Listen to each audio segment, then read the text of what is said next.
வணக்கம் ஃப்ரெண்ட்ஸ், நான் ரமணன். இன்றைக்கி நம்ம என்ன செஞ்சு பார்க்க போகிறோம் அப்படின்னா, ஒரு சீலிங் ஃபேனை எப்படி சின்ன டிசி மோட்டரை யூஸ் பண்ணி ஒரு பேட்டரியில் ஒரு ஃபேனை ரன் பண்ண வைக்கலாம் அப்படிங்கிறது தான் நம்ம இன்றைக்கி பார்க்க போகிறோம். இது ஒன்றும் அவ்வளோ பெரிய விஷயம் கிடையாது, ரொம்ப சிம்பிள் தான். ஸோ இருந்தாலும் நம்ம செஞ்சு பார்க்கலாம் அப்படின்னு சொல்லிட்டு தான் செஞ்சு பார்க்க போகிறோம். ஓகே, அதுக்கு என்னென்ன தேவை அப்படின்னா, இந்த மாதிரி சின்ன 4 ரக்கா உள்ள ஃபேன் நான் எடுத்துக்கிட்டேன். அது ஒரு பழைய இரும்புகளிலேருந்து எடுத்துகிட்டு வந்துட்டேன், அதனால் டஸ்ட்டாக இருக்குது. இது நம்ம என்ன பண்ண போகிறோம்னா, நல்லா தண்ணியில் ஊற வச்சு நம்ம வாஷ் பண்ணிக்கலாம். அடுத்து பார்த்திங்க அப்படின்னா, இந்த மாதிரி ஒரு வீல் எடுத்துக்கிறோம். இந்த வீல் எதுக்கு வருது அப்படின்னா, வாஷிங் மிஷினில் கீழே கீர் பாக்ஸில் அடியில் இந்த வீல் வரும். இதை இந்த இதுக்கு நம்ம எல்லாமே கட் பண்ண போகிறோம். அதுக்கு நான் இந்த மாதிரி ஒரு பெரிய கட்டரை யூஸ் பண்ணி நான் எல்லா சைஸ்லையும் இதே மாதிரி சைஸில் கட் பண்ணி எடுத்துக்க போகிறேன். இது எதுக்கு அப்படின்னா, பெல்ட் இதில் தான் ஓடும். ஸோ அதனால் இந்த பெல்ட் ட்ரைவ் பண்ணக்கூடிய அந்த புள்ளியை மட்டும் நம்ம கட் பண்ணி எடுத்தாச்சு. இது தேவையில்லை, இதை மட்டும் நம்ம யூஸ் பண்ணிக்க போகிறோம். இதை இந்த ஃபேனில் வச்சு பார்க்கணும், அளவு கரெக்டாக இருக்கா அப்படின்ட்டு. எக்ஸ்ட்ரா இருந்தால் நம்ம திரும்ப இதில் பாதியில் நம்ம கட் பண்ணி எடுத்துக்கலாம். ஓகே, நான் பாதியில் கட் பண்ணி எடுத்த பிறகு இதுக்கு மேலே பார்த்திங்கன்னா நல்லா 3 பக்கமாக நான் என்ன பண்ண போகிறேன்னா, ஹோல்ஸ் போட போகிறேன். அதுக்கு முன்னாடி என்னுடைய போல்டு போடணும் இல்லையா, ஸோ அதனால் டிஸ்டன்ஸ் கொஞ்சம் போல்டு போகிற அளவுக்கு இருக்குதா அப்படிங்கிறத பார்த்துட்டு நான் ஸ்க்ரூ எல்லாமே போட்டுட்டு அதுக்கு மேலே இந்த புள்ளியை அளவெடுத்து ஸ்க்ரூ பண்ண போகிறேன் அந்த பாடியோட. ஸோ அதுக்கு தான் இந்த போல்டு. இந்த ஸ்க்ரூ நான் போட்டு அதுக்கு மேலே நான் அளவு எடுத்து வைக்க போகிறேன். ஸோ இந்த மாதிரி இருக்கும்போது தான் நமக்கு திரும்பவும் பாடி க்ளோஸ் பண்ணும்போது அந்த ஸ்க்ரூ இடிக்காமல் இருக்கும். ஸோ அதனால் நான் அந்த அளவு எடுக்கிறேன். இப்போ என்ன பண்ண போகிறேன்னா, இந்த 3 இதுலேயுமே ட்ரில் யூஸ் பண்ணி ஹோல்ஸ் போட போகிறேன். இந்த பிளாஸ்டிக்கில் ஒரு 10 mm உள்ள ஒரு சைஸ்க்கு நான் ஹோல்ஸ் போடுறேன்.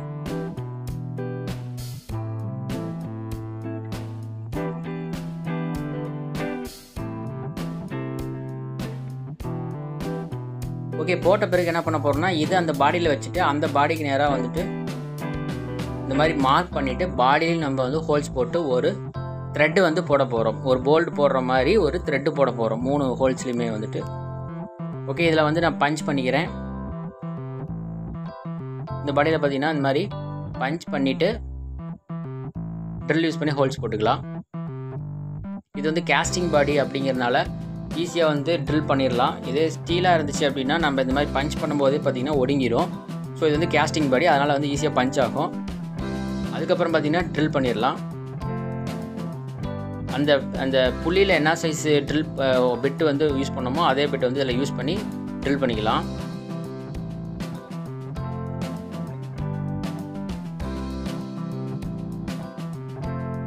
இதேமாரி 3 இடத்துலையும் நம்ம இந்த மாதிரி ஹோல்ஸ் போட்டுக்கலாம்.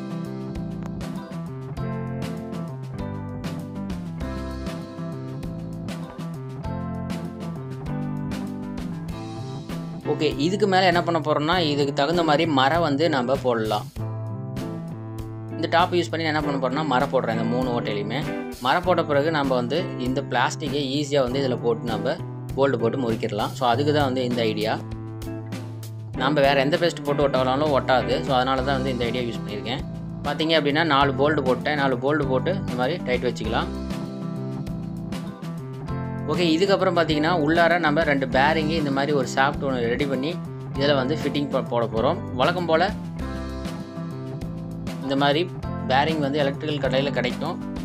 நம்ம இந்த மாதிரி பேரிங் வாங்கி அடிச்சிடலாம். அடிச்சுட்டு சீலிங் ஃபேன் சாஃப்ட் பார்த்திங்கன்னா இதுக்கு தகுந்த மாதிரி வாங்கி நம்ம உள்ளார காயில் எதுவுமே இல்லாமல் வெறும் சாஃப்ட்டை மட்டும் உள்ளார போட போகிறோம். இந்த ரிங்கு போட்டுக்கலாம் வெயிட்டுக்கு. அதே மாதிரி இந்த சாஃப்ட்டை சும்மா வெறும் சாஃப்ட்டை மட்டும் போட்டு அடித்து வச்சுக்க வேண்டியதான். உள்ளார அந்த கோர் காயிலெலாம் இருக்கும் இல்லையா, அதெல்லாம் இல்லை. ஸோ இதை அடித்தாச்சு. இதை அப்படியே க்ளோஸ் பண்ணிவிட்டு ஸ்க்ரூ போட்டுக்க வேண்டியதான். இப்போ பார்த்திங்கன்னா ரொம்ப ஃப்ரீயாக இருக்கும். ஓகே, இதை கழட்டிட்டு இந்த பாடியில் 3 ஸ்க்ரூ போட்டு இதை பெயிண்டிங்க்கு அனுப்பிச்சிடலாம். 3 ஸ்க்ரூ வாசரோடு போட்டுக்கலாம். ஒரு ஸ்க்ரூ பார்த்திங்கன்னா ஃப்ளாட்டாக வரும், ரக்கா அந்த இடத்துல வரதுனால ஃப்ளாட்டாக வந்துடும். மீதியில் உள்ளது நார்மல் ஸ்க்ரூ தான்.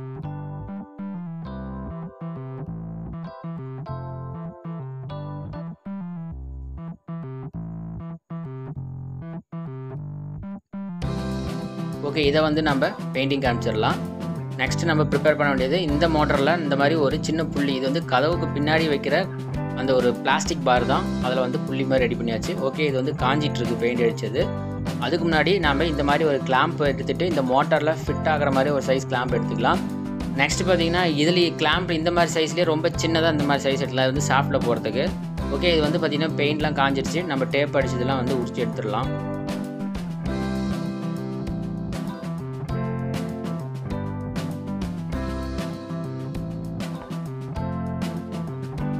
எக்ஸ்ட்ரா எங்கேயும் படக்கூடாதுன்னு நான் வந்து டேப் அடித்து பெயிண்ட் பண்ணியாச்சு. ஓகே, இதுக்கு மேலே நம்ம வந்து அந்த பிளாஸ்டிக்கை புள்ளியை வந்து நம்ம ஃபிட்டிங் பண்ண போகிறோம். அதுக்கு முன்னாடி ரக்கையெல்லாம் ஃபிட் பண்ணிடலாம். ரக்கைக்கும் பார்த்திங்கன்னா நம்ம பெயிண்ட் அடித்தாச்சு. ஸோ இந்த ரக்கை எல்லாமே பார்த்திங்கன்னா 4 ரக்கையும் இதில் ஃபிட் பண்ணிடலாம். ஸ்க்ரூ போட்டு நல்லா டைட் வச்சுட்டு அதுக்கு மேலே இந்த புள்ளியை போட்டு ஃபிட்டிங் போடலாம்.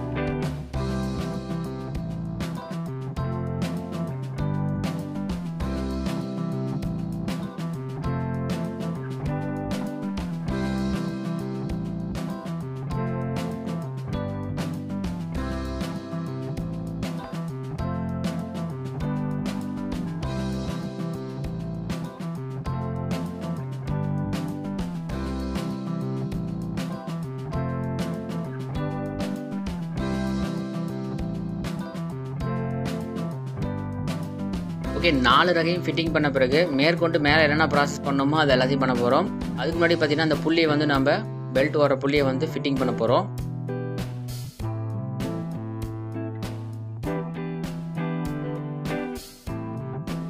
ஃப்ரெண்ட்ஸ், இந்த வீடியோ உங்களுக்கு பிடிச்சதுன்னா லைக் பண்ணுங்கள், ஷேர் பண்ணுங்கள். நம்ம சேனலை சப்ஸ்கிரைப் பண்ணாதவங்க சப்ஸ்கிரைப் பண்ணி வச்சுக்கோங்க. மேலும் இந்த மாதிரி நிறைய வீடியோ வந்து இன்னும் லிஸ்ட்டில் நிறைய இருக்குது. ஸோ ஒன்று ஒன்றா நான் வந்து உங்களுக்கு இந்த மாதிரி செஞ்சு காட்டலான்னு ஒரு ஐடியாவில் இருக்கேன். ஸோ வந்து கண்டினியூஸாக நம்ம சேனலை வாட்ச் பண்ணுங்கள், உங்கள் ஃப்ரெண்ட்ஸ் கூட ஷேர் பண்ணுங்கள். மெயினாக நம்ம சேனலை சப்ஸ்கிரைப் பண்ணிவிட்டு பக்கத்தில் அந்த பெல் ஐக்கான் ப்ரெஸ் பண்ணி வச்சுக்கோங்க. அப்போ தான் வந்து நான் கொடுக்குற வீடியோ வந்து உங்களுக்கு நோட்டிஃபிகேஷனாக வரும், இல்லைன்னா மிஸ் பண்ணிடுவீங்க. ஸோ அதனால் வந்து நான் சொன்ன ப்ராசஸ் எல்லாம் பண்ணி வச்சுக்கோங்க. ஓகே, பார்த்தீங்க அப்படின்னா இந்த புள்ளி வந்து போட்டாச்சு, சுற்றி பார்த்தாச்சு, ரொம்ப ஃப்ரீயாக இருக்குது, ஒன்றும் ப்ராப்ளம் இல்லை. நெக்ஸ்ட்டு பார்த்தீங்கன்னா என்ன பண்ணணும் அப்படின்னா இந்த மோட்டரை வந்து இந்த பொசிஷனில் நம்ம வந்து ஸ்டே பண்ணி நிறுத்தி வைக்கணும். ஸோ அதுக்கு நம்ம என்ன பண்ண போகிறோம்னா நம்ம சின்ன கிளாம்ப் வாங்கினோம் இல்லையா, அந்த கிளாம்பை இதில் போட்டு நல்லா வந்து டைட் பண்ணி வைக்க போகிறோம். கிரிப் எக்ஸ்ட்ரா கிடைக்கிறதுக்கோசரம் நான் என்ன பண்ணுறேன்னா ஒரு டிவிஎஸோடைய டியூபை யூஸ் பண்ணி நான் கிரிப் அதிகமாகிறதுக்கோசரம் அந்த கிளாம்பில் வச்சு டைட் வைக்க போகிறேன். அதுக்கு முன்னாடி இந்த மாதிரி ஒரு பிவிசி சீட்டை வந்து நம்ம கட் பண்ணிக்கலாம். கட் பண்ணி எதுக்கு யூஸ் பண்ண போகிறோம் அப்படின்னா சின்னதாக ஒரு ஸ்டே மாதிரி ரெடி பண்ண போகிறோம். அது வந்து பிவிசி சீட் வந்து நான் யூஸ் பண்ணுறேன். பிவிசி சீட்டில் வந்து ஹோல்ஸ் போடணும். இந்த மாதிரி ஹோல்ஸ் போட்டுட்டு அதுக்கப்புறம் பார்த்திங்கன்னா இதை வந்துட்டு இந்த மாதிரி ஃபிட் பண்ணலாம்.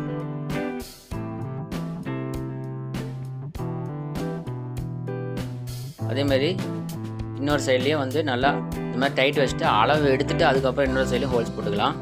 ஏன் அப்படின்னா அளவு மாறக்கூடாது இல்லையா, ஸோ அதனால் வந்து அளவு எடுத்துகிட்டு அதுக்கப்புறம் ஹோல்ஸ் போடலான்னு சொல்லிட்டு ஒரு சைட் போடாமல் இருக்குது.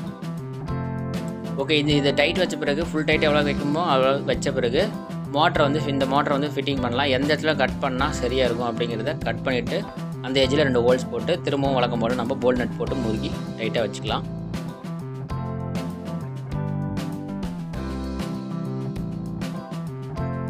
ஓகே, இந்த பொசிஷன் வந்து கரெக்டாக இருக்கும், பெல்ட் போகிறதுக்கும் டிஸ்டன்ஸ் கரெக்டாக இருக்குது. ஸோ நான் என்ன பண்ண போகிறேன்னா எல்லாமே ஹோல்ஸ் போட்டு எடுத்துகிட்டு வந்தாச்சு.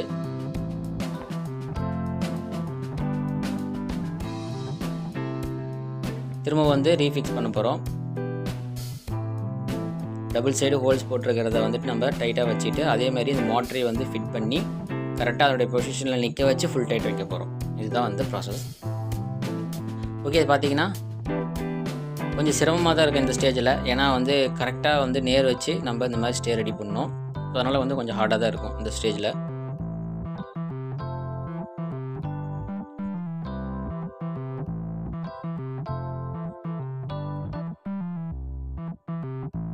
ஓகே ஃப்ரெண்ட்ஸ், நல்லா வந்து இந்த மாதிரி ஸ்பேனர் போட்டு டைட் வைக்கிறேன்.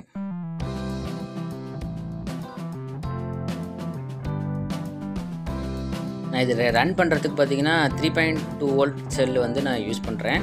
ஃபஸ்ட்டு ஒரு செல்லை ரன் பண்ணி பார்க்கலாம், அடுத்து வந்து 2வது செல் ரன் பண்ணி பார்க்கலாம். எவ்வளோ ஸ்பீடு வருது அப்படிங்கிறத டிஃப்ரென்ஸ் பார்த்துட்டு ரிசல்ட் பார்க்கலாம் எப்படி இருக்குது அப்படின்ட்டு. ஓகேங்களா? ஓகே, இதனுடைய வேலை வந்து முடிஞ்சது. ஃபைனல் ஸ்டேஜ் இப்படி தான் இருக்கும். நான் சின்னதாக ஒரு நூல் மட்டும் போட்டிருக்கேன். எதுக்கு அப்படின்னா அளவு எடுத்து நம்ம என்ன பண்ண போகிறோம்னா ஒரு சின்ன பெல்ட் வந்து நாமளாக ரெடி பண்ண போகிறோம். அந்த பெல்ட் எதில் ரெடி பண்ண போகிறோம் அப்படின்னா டிவிஎஸ் இல்லை எக்ஸ்எல் ஏதோ ஒரு இந்த மாதிரி டியூப் எடுத்துகிட்டு அதை வந்து இந்த லென்த்துக்கு வந்து கட் பண்ணிக்கலாம். ஒரு பெல்ட் மாதிரி இந்த மாதிரி கட் பண்ணிவிட்டு அதை வந்து ரவுண்ட் ஷேப்பில் ஒரு பேஸ்ட் போட்டு ஒட்ட போகிறோம். பேஸ்ட் போட்டு ஒட்டிட்டோம் அப்படின்னா அது ஒரு பெல்ட்டாக வந்து அந்த கிளாக் ஆகும். ஸோ ஓகே, நான் வந்து ஃபெவிக்விக் யூஸ் பண்ணுறேன். நம்ம வந்து வழக்கம் போல் இது பெஸ்ட்டாக எது யூஸ் பண்ணலாம் அப்படின்னா, நம்ம அந்த பஞ்சர் ஓட்டுறாங்க இல்லையா, அந்த சொல்யூஷன் யூஸ் பண்ணலாம். என்கிட்ட அது இல்லாதனால நான் ஃபெவிக்விக் யூஸ் பண்ணுறேன். ஓகே, அந்த பெல்ட்டை வந்து நான் அந்த மாதிரி போடுறேன். போட்டுட்டு கரெக்டாக வந்து பெல்ட்டையும் அந்த புள்ளியும் பார்த்தீங்கன்னா மோட்டரோட ஷாஃப்ட்டில் கனெக்ட் பண்ணுறேன். மோட்டரோட புள்ளியில் கனெக்ட் பண்ணி எங்கேயாவது வந்து உரசுதா, ஏதாவது முட்டுதா அப்படிங்கிறத பார்த்துட்டு செக் பண்ணிக்கிறேன். ஓகே, ஃப்ரீயாக வந்து ரன் ஆகுது, எங்கேயும் வந்து ஸ்டக் ஆகலை. ஓகே, அதுக்கு மேலே பார்த்தீங்கன்னா நம்ம பைப் போடலாம்.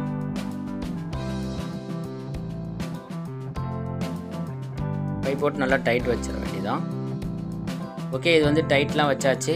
இதை வந்து எங்கே வந்து டெஸ்ட் பண்ணுறது அப்படிங்கிறது தெரியல. ஸோ அதனால் எங்கள் வீட்டுக்கு எடுத்துகிட்டு போயிட்டு நான் வந்து எங்கள் ரூமில் போட்டு நான் வந்து டெஸ்ட் பண்ண போகிறேன். ஸோ எங்கள் வீட்டுக்கு வந்து எடுத்துகிட்டு வந்தாச்சு.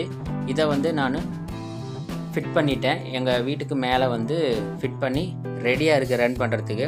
நான் வந்து ஃபஸ்ட்டு எடுத்தோடனே பார்த்தீங்கன்னா ஒரே ஒரு செல்லை வந்து 3.2 வோல்ட்டு 6000 mAh உள்ள செல்லை வந்து ஃபஸ்ட் எடுத்தோடனே ரன் பண்ணி பார்க்கலாம் அப்படின்னு சொல்லிட்டு ரன் பண்ணேன். பார்த்தீங்க அப்படின்னா ஒரு 2வது வேகத்தில், அதாவது செகண்ட் ஸ்பீடில் எப்படி ஓடுமோ அந்த அளவுக்கு ஒரு சின்ன ஃபேன் வந்து செகண்ட் ஸ்பீடில் ஓடணுமோ அந்த ஸ்பீடில் வந்து கரெக்டாக நல்லாவே ஓடுது. இதுவே போதுமானது. இருந்தாலும் நான் 2 செல்லு போட்டு இது பண்ணலாம் அப்படின்னு சொல்லிட்டு இதில் வந்து 4 செல் இருக்குது. ஆனால் வந்து இதில் 2 செல்லு மட்டும் நான் வந்து சூஸ் பண்ணி நான் வந்து டேரெக்டாக சப்ளை கொடுக்க போகிறேன்.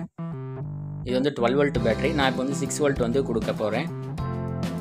அதாவது 6.4 வோல்டேஜ் 6000 mAh. ஓகே, இப்போ பார்த்தீங்கன்னா கொடுத்தோன்னே பார்த்தீங்கன்னா பட்டாசாக பிச்சிட்டு ஓடுதுங்க. காற்று நல்ல ஃபாஸ்ட்டு. இது டாப் ஸ்பீடில் எப்படி ஓடுதோ அந்த ஸ்பீடில் வந்து ஓடுது. உங்களுக்கு பார்த்தாலே தெரியும் என்னுடைய அவுட்புட்டு. நான் எந்த ஒரு ஸ்பீட் மோடும் போட கிடையாது, நார்மலாக போடுற வீடியோ தான். இதுதான் வந்து லாஸ்ட் அவுட்புட்டு. எனக்கு தெரிஞ்சு இதனுடைய அவுட்புட்டும் நல்லா தான் வந்திருக்கு, எந்த ஒரு குறையும் இல்லை. ஸோ உங்களுக்கு இந்த வீடியோ பிடிச்சதுன்னா இதை பற்றின கமெண்ட்ஸ் வந்து கீழே கமெண்ட் பாக்ஸில் கமெண்ட் பண்ணுங்கள். மேலும் ஒரு நல்ல வீடியோவில் உங்களை சந்திக்கிறேன். நன்றி, வணக்கம்.